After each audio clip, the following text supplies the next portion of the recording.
আজি আপোনাক ক'বলৈ গৈ আছো পিতৃপক্ষৰ অৰ্থাৎ পূৰ্বজসকলৰ এটা অদ্ভুত কাহিনী। এই কাহিনীটো শুনিলেই ব্যক্তিৰ জীৱনৰ সকলোবোৰ পাপ নষ্ট হৈ যায়। যি ব্যক্তিয়ে সম্পূৰ্ণ শুদ্ধ মনেৰে সম্পূৰ্ণ শ্ৰদ্ধাৰে এই কাহিনীটো শুনে, তেওঁৰ ওপৰত যদি পিতৃদোষ থাকে তেতিয়া সেই পিতৃদোষ সমাপ্ত হৈ যায়। জীৱনৰ সকলোবোৰ দুখ কষ্ট, দৰিদ্ৰতা, বাধা বিঘিনি আঁতৰি যায়। সেই ব্যক্তিৰ ঘৰত সুখ সমৃদ্ধিৰ বাস হয় আৰু ধন ধান্যৰ কেতিয়াও অভাৱ নহয়। এই কাহিনীটো শুনিলে পূৰ্বজসকলৰ আশীৰ্বাদ পোৱা যায় আৰু তেওঁৰ জীৱন সুখ আৰু সৌভাগ্যৰে ভৰি পৰে। প্ৰিয় দৰ্শক, আছামিজ এষ্ট্ৰলজীলৈ আপোনাক স্বাগতম জনাইছোঁ। মই এষ্ট্ৰলজাৰ ধীৰাজ শৰ্মা। ভিডিঅ'টো শ্বেয়াৰ কৰি দিব আৰু কমেণ্টত লিখিব জয় মা লক্ষ্মী। প্ৰিয় দৰ্শক, যদি আপোনাৰ ব্যক্তিগতভাৱে কিবা সমস্যা হৈ আছে তেনেহ'লে ভিডিঅ'ৰ স্ক্ৰীণত দিয়া নম্বৰত আমাৰ সৈতে যোগাযোগ কৰিব। আমি আপোনাৰ সমস্যাসমূহ সমাধান কৰিবলৈ চেষ্টা কৰিম। এতিয়া হওক ভিডিঅ'ৰ পৰৱৰ্তী অংশলৈ যাওঁ। পিতৃপক্ষৰ মহত্ব অত্যন্ত গভীৰ হয়। শাস্ত্ৰত কোৱা হৈছে যে এই সময়ত আমাৰ পূৰ্বজসকল নিজেই পৃথিৱীলৈ আহে আৰু নিজৰ বংশৰ পৰা তৰ্পণ আৰু শ্ৰাদ্ধৰ বাবে অপেক্ষা কৰে। যেতিয়া আমি তেওঁলোকৰ বিধিপূৰ্বকভাৱে তৰ্পণ শ্ৰাদ্ধ আদি কৰোঁ, তেতিয়া তেওঁলোক সন্তুষ্ট হৈ আমাক আশীৰ্বাদ দিয়ে। তেওঁলোকৰ আশীৰ্বাদৰ দ্বাৰা জীৱনত শান্তি, প্ৰগতি তথা সফলতাৰ মাৰ্গ খোলা যায়। কিন্তু যদি আমি তেওঁলোকক পাহৰি যাওঁ, তেতিয়া তেওঁলোকৰ মন অসন্তুষ্ট হৈ ফলত ঘৰখনত দুখ, অশান্তি, কষ্টই আৱৰি ধৰে। সেইবাবেই পিতৃপক্ষ কেৱল এটা ধাৰ্মিক পৰ্বই নহয়, বৰঞ্চ এইটো আমাৰ পূৰ্বজসকলৰ প্ৰতি কৃতজ্ঞতা জ্ঞাপন কৰাৰ এটা সুযোগ হয়। এই মহান কাহিনীটোৱে শ্ৰীকৃষ্ণই গৰুৰ পক্ষীক শুনাইছিল। যেতিয়া গৰুৰ পক্ষীয়ে বিনম্ৰ ভাৱেৰে ভগৱান শ্ৰীকৃষ্ণক প্ৰশ্ন কৰিছিল যে, হে প্ৰভু, পিতৃপক্ষ ইমান মহত্বপূৰ্ণ কিয় হয়? ইয়াত কি ৰহস্য লুকাই আছে? আৰু কিয় কোৱা হয় যে এই পিতৃপক্ষ মানি চলিলে জীৱনৰ সকলোবোৰ দুখ কষ্ট সমাপ্ত হৈ যায়? তেতিয়া ভগৱান শ্ৰীকৃষ্ণই এটা ধুনীয়া হাঁহিৰে ক'বলৈ ধৰিলে, গৰুৰ পিতৃপক্ষৰ মহত্ব শব্দৰে ক'ব নোৱাৰি। এইটো বুজি পাবলৈ তুমি এটা কাহিনী শুনিব লাগিব। এই কাহিনীটো শুনাৰ লগে লগে পিতৃদোষ সমাপ্ত হয়, জীৱনৰ পৰা দুখ দৰিদ্ৰতা দূৰ হৈ যায় আৰু ঘৰ পৰিয়ালত সুখ আৰু সমৃদ্ধিৰ বাস হয়। তাৰপিছত ভগৱান শ্ৰীকৃষ্ণই গৰুৰ পক্ষীক সেই অদ্ভুত কাহিনীটো শুনাবলৈ আৰম্ভ কৰিলে। প্ৰিয় দৰ্শক, আপুনিও এই কাহিনীটো মনোযোগেৰে শুনিব, কাৰণ এই কাহিনীটো শুনাৰ লগে লগে সকলো প্ৰকাৰৰ পাপ নষ্ট হৈ যায়, পিতৃদোষৰ পৰা মুক্তি পোৱা যায় আৰু সকলোবোৰ ধাৰ ঋণ সমাপ্ত হৈ যায় আৰু ধন ধান্য তথা সম্পত্তি প্ৰাপ্তি হয়। লগতে সুন্দৰ আৰু গুণৱান পত্নী প্ৰাপ্তি হয়, সন্তানহীনৰ সন্তান প্ৰাপ্তি হয়। এই কাহিনীটো বহুত মহান হয় আৰু এই কাহিনীটো নিশ্চয় শুনিব লাগে। এই কাহিনীটো শুনিলে পূৰ্বজসকল সন্তুষ্ট হৈ বৰদান প্ৰদান কৰে।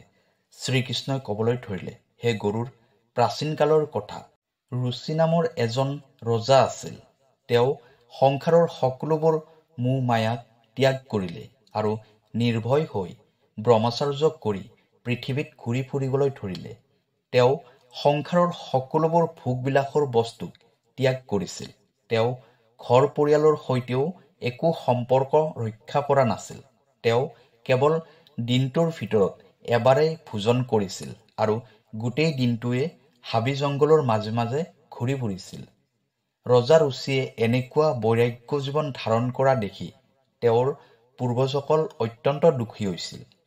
তেওঁলোকে ভাবিছিল, আমাৰ বংশৰ মানুহবোৰে যদি এনেকৈ সন্ন্যাস লৈ থাকে, তেতিয়া দেখোন আমাৰ বংশয়ে শেষ হৈ যাব। বংশৰ বৃদ্ধি কেনেকৈ হ'ব?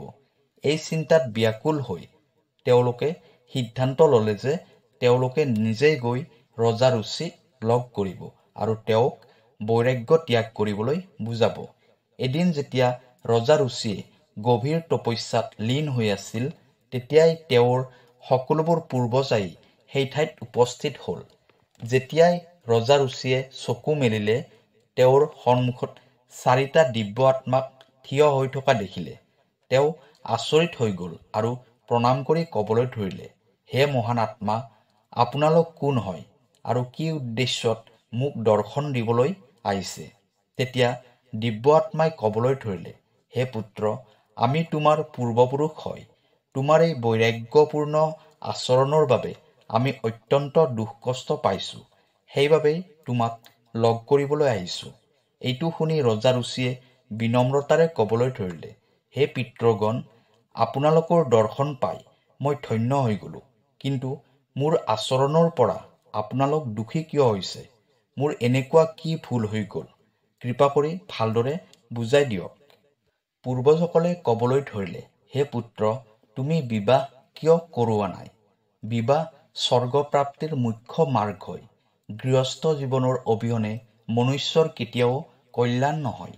গৃহস্থ জীৱনত থাকিয়েই দেৱতা, পিতৃ, ঋষিমুনি আৰু অতিথিসকলক সেৱা শুশ্ৰূষা কৰিব পাৰি।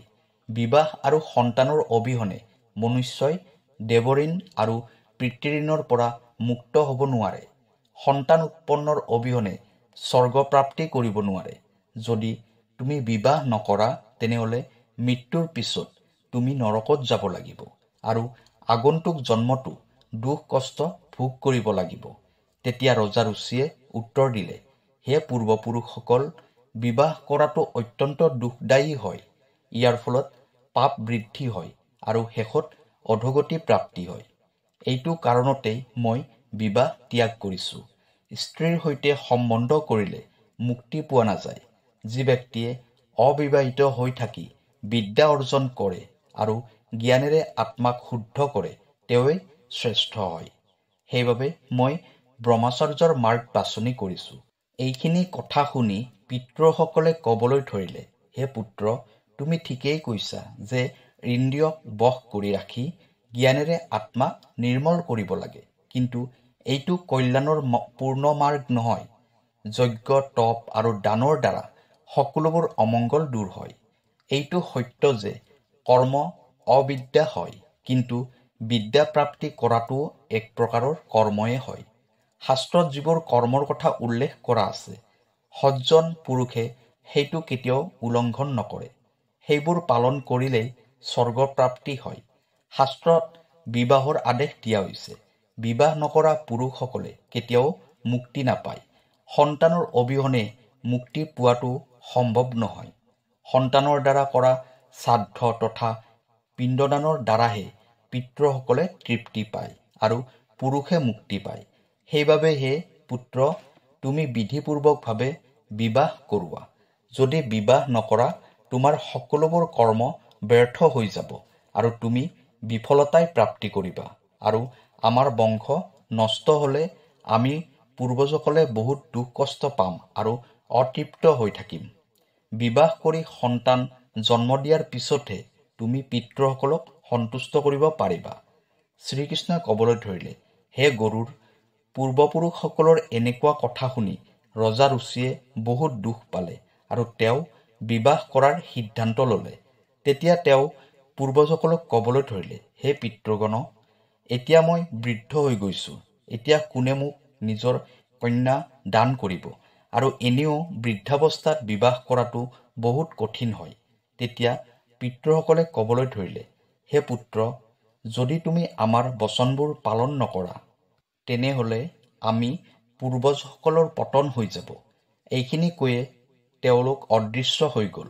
তাৰপিছত শ্ৰীকৃষ্ণই ক'বলৈ ধৰিলে, হে গৰুড়, পিতৃসকলৰ কথা শুনি ৰজা ৰুচি অত্যন্ত ব্যাকুল হৈ পৰিল। তেওঁ পূৰ্বজসকলৰ মুক্তিৰ বাবে চিন্তা কৰি বিবাহ কৰাৰ সিদ্ধান্ত ল'লে আৰু কন্যাৰ সন্ধানত পৃথিৱীলোকত বিচৰণ কৰিবলৈ ধৰিলে। ইমান বিচৰাৰ পিছতো তেওঁ কোনো বিবাহৰ পাত্ৰী বিচাৰি পোৱা নাছিল। তেওঁ ভাবিবলৈ ধৰিলে, এতিয়া মই কি কৰোঁ? ক'ত যাওঁ? মোৰ পিতৃসকলৰ মুক্তিৰ বাবে কোন স্ত্ৰীয়ে মোৰ সৈতে বিবাহ হ'ব? তাৰপিছত ৰজা ৰুচিয়ে ব্ৰহ্মাক তপস্যা কৰিবলৈ সিদ্ধান্ত ল'লে। তেওঁ 100 বছৰ বনৰ মাজত থাকি ঘোৰ তপস্যা কৰিলে। তেওঁৰ কঠোৰ সাধনাত সন্তুষ্ট হৈ ব্ৰহ্মাদেৱে নিজে আহি তেওঁৰ সন্মুখত উপস্থিত হ'ল। ব্ৰহ্মাদেৱে ৰজাৰ সন্মুখত উপস্থিত হৈ ক'বলৈ ধৰিলে, হে ৰুচি, মই তোমাৰ তপস্যাত সন্তুষ্ট হৈছোঁ। তোমাৰ যি ইচ্ছা আছে সেইটো কোৱা, মই নিশ্চয় তোমাৰ ইচ্ছাটো পূৰ্ণ কৰিবলৈ চেষ্টা কৰিম। ৰজা ৰুচিয়ে বিনম্ৰতাৰে প্ৰণাম জনাই ক'বলৈ ধৰিলে, হে পৰমপিতা, মোৰ পূৰ্বজসকলে মোক সন্তান জন্ম দিয়াৰ বাবে আদেশ দিছে, কিন্তু মই বিবাহৰ যোগ্য কোনো পাত্ৰী পোৱা নাই। কৃপা কৰি মোক এজনী কন্যা প্ৰদান কৰক, যাতে মই বিবাহ কৰি সন্তান প্ৰাপ্তি কৰিব পাৰোঁ। তেতিয়া ব্ৰহ্মাদেৱে ক'বলৈ ধৰিলে, হে ৰজা, তুমি নিজেই এই সংসাৰৰ প্ৰজাপতি হবা। তোমাৰ দ্বাৰাই সংসাৰত প্ৰজাৰ সৃষ্টি হ'ব। তোমাৰ পিতৃসকলে যিটো কৈছে সেইটোৱে সত্য হয়। তুমি বিবাহ কৰিব লাগে। এই ইচ্ছাটো মনত ৰাখিয়ে পূৰ্বজসকলৰ পূজা কৰা। তেওঁলোকে সন্তুষ্ট হৈ তোমাক উত্তম স্ত্ৰী প্ৰদান কৰিব আৰু তোমাৰ ইচ্ছা পূৰ্ণ হ'ব। এইখিনি কৈয়ে ব্ৰহ্মাদেৱ অন্তৰ্ধান হৈ গ'ল। ব্ৰহ্মাদেৱৰ কথা শুনি ৰজা ৰুচিয়ে সিদ্ধান্ত ল'লে যে তেওঁ পিতৃসকলক নিশ্চয় সন্তুষ্ট কৰিব। তেওঁ এখন নদীৰ ওচৰলৈ গ'ল। তাত গৈ তেওঁ পিতৃসকলৰ বাবে তৰ্পণ কৰিলে, পিণ্ড দান কৰিলে। তাৰ পিছত একাগ্ৰ চিত্ৰে বহি ভক্তিভাৱেৰে পিতৃসকলক স্মৰণ কৰিবলৈ ধৰিলে। শ্ৰীকৃষ্ণই ক'বলৈ ধৰিলে, হে গৰুড়, ৰজা ৰুচিয়ে যি স্তুতি পিতৃসকলৰ বাবে কৰিছিল সেইটো প্ৰত্যেক মনুষ্যই মনোযোগেৰে শুনিব লাগে। এই স্তুতিয়ে সকলোবোৰ পাপ আৰু দোষক নষ্ট কৰি দিয়ে আৰু পিতৃসকলৰ পৰা আশীৰ্বাদ পোৱা যায়। সেইবাবে হে গৰুড়, তুমিও এইটো মনোযোগেৰে শুনা, তেতিয়াহে এই কাহিনীটো শুনাৰ ফল তুমি প্ৰাপ্তি কৰিব পাৰিবা। ৰজা ৰুচিয়ে স্তুতি কৰিবলৈ ধৰিলে, যিয়ে অধিদেৱতাৰ ৰূপত বিদ্যমান হৈ থাকে আৰু যি শ্ৰাদ্ধৰ সময়ত দেৱতাসকলৰ দ্বাৰা তৃপ্ত কৰা হয়, সেই সকলোবোৰ পূৰ্বজক মই প্ৰণাম কৰিছোঁ। স্বৰ্গত অৱস্থিত মহাঋষিগণ ভক্তি আৰু মুক্তিৰ ইচ্ছাৰে মানসিক শ্ৰাদ্ধৰ দ্বাৰা যি পিতৃসকলক তৃপ্ত কৰে, সেই সকলোবোৰ পূৰ্বজক মই প্ৰণাম কৰিছোঁ। এই সকলোবোৰ পিতৃগণে ভূত, পিশাচ আৰু অসুৰৰ কাৰণে উৎপন্ন হোৱা সকলোবোৰ দোষৰ পৰা আমাক যাতে সদায় ৰক্ষা কৰি থাকে। ৰজা ৰুচিৰ এই স্তুতিৰ ফলত সমস্ত পূৰ্বজ সন্তুষ্ট হৈ গ'ল। সেই সময়তে এটা দিব্য ৰশ্মিৰ উৎপন্ন হ'ল, যিয়ে আকাশমণ্ডলৰ চাৰিওফালে পোহৰ বিয়পাই দিলে আৰু সম্পূৰ্ণ বিশ্বক নিজৰ পোহৰেৰে আলোকিত কৰি দিলে। সেই আচৰিত ধৰণৰ দিব্য ৰশ্মিটোক দেখি ৰজা ৰুচিয়ে আচৰিত হৈ পুনৰ পূৰ্বজসকলক স্তুতি কৰিবলৈ ধৰিলে।